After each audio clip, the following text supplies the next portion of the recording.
हिसाब किताब बताते कि उन्होंने कितनों को नौकरी दी है।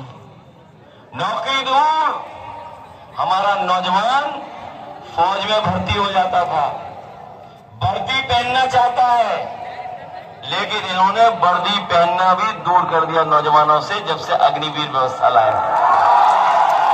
हम लोग ये व्यवस्था खत्म करेंगे, इसलिए देश बिहार की तरफ देख रहा है, पूरा देश बिहार की तरफ देख रहा है। और हमें खुशी इस बात की कि बिहार की जनता ने हमेशा देश को संदेश भेजने का काम किया है। जब कभी भी देश में या राजनीति में संकट आया तो यहाँ की महान जनता ने न केवल बिहार बल्कि देश के लिए संदेश देने का काम किया है। याद होगा जब राष्ट्रपिता महात्मा गांधी अंग्रेजों के खिलाफ लड़ रहे थे तो यही बिहार है जहां पर सत्याग्रह कर करके उन्होंने देश को जगाने का काम किया था।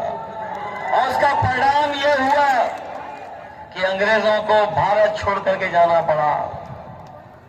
आपको याद होगा इसी धरती से अद्भुत लोग निकले हैं, महापुरुष लोग निकले, भगवान निकले। भगवान बुद्ध भी इसी धरती से निकल करके उन्होंने दुनिया को संदेश देने का काम किया। भगवान महावीर भी इसी धरती से निकले जिन्होंने दुनिया में अहिंसा का रास्ता, अहिंसा का संदेश देने का काम किया। जननायक कर्पूरी ठाकुर जी भी यहीं से निकले और लालू प्रसाद यादव जी भी इसी धरती से निकल करके उन्होंने देश को जगाने का काम किया, सामाजिक न्याय की लड़ाई को आगे बढ़ाने का काम किया। इसलिए पूरा देश आपकी तरफ देख रहा है। और अगर देश में कोई परिवर्तन ला सकता है तो यही हमारी बिहार की जनता परिवर्तन ला सकती है। बताओ, बदलाव लाओगे? और हम तो आपके बीच इसलिए आए हैं, आप यहां से भगाओ बीजेपी को, हम यूपी में भगा देंगे। भगाओ बीजेपी को। और जो बीजेपी के चुनावी दूल्हा हैं, अब उन्हें याद नहीं रहता कुछ। अब वो भी महसूस कर रहे हैं, वो भी जान गए हैं कि उनको कोई मुख्यमंत्री नहीं बनाएगा। इसीलिए आपने देखा होगा वो जान गए कि अब माला उनके गले में कोई नहीं डालेगा, तो इसीलिए वो दूसरों के गले में माला डाल रहे हैं। इसलिए सावधान हो कि नहीं सावधान? आप लोग सावधान हो इस चुनाव में।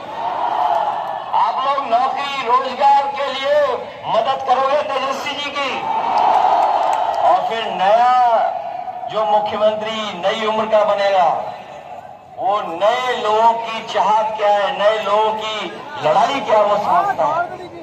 इसलिए तेजस्वी की मदद करिए। मुझे याद है जब मैं मुख्यमंत्री था तो मैंने वहां पर नौजवानों को लैपटॉप बांटने का काम शुरू किया था और बड़े पैमाने पर नौजवानों को लैपटॉप दिया था।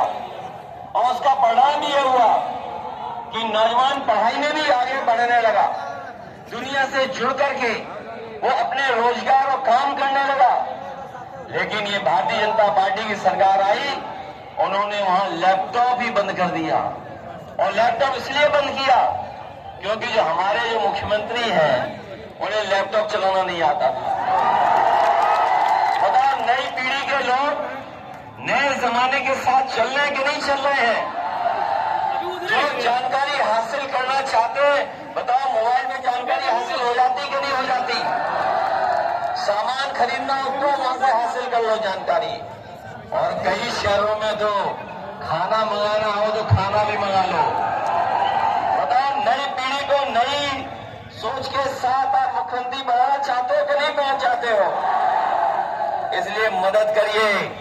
और जहां तक सवाल लॉ एंड ऑर्डर का है, हम आपको भरोसा दिलाते हैं कि जिस तरीके से उत्तर प्रदेश में हम लोगों ने पुलिस के लिए इंतजाम किया था और ऐसा इंतजाम किया था कि हमारे गरीब गांव में रहने वाले लोग, उनके ऊपर संकट आ जाए, कोई परेशानी आ जाए, कोई झगड़ा हो जाए, उन्हें थाने न भागना पड़े।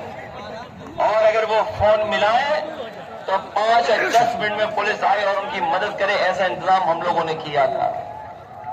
वो देश का उदाहरण बना। जो पुलिस को हमने इंतजाम दिया था, नई गाड़ियां दी, थाने अच्छे किए, उनका हेडक्वार्टर ऐसा बनाया, जब होम मिनिस्टर वहां पहुंचे तो ऊपर नीचे दाएं बाएं आगे पीछे देख रहे थे, ताज्जुब कर गए कि उत्तर प्रदेश में ऐसा भी पुलिस का हेडक्वार्टर हो सकता है। और ये बात हमारे पत्रकार साथियों, अपने मित्रों से जानकारी कर लेना जो लखनऊ में होंगे, और नहीं तो गूगल करके देख लेना। पुलिस को हम लोगों ने आधुनिक बनाया और हमारे उत्तर प्रदेश में लखनऊ में और आसपास हेड कांस्टेबल इनोवा में चलते हैं।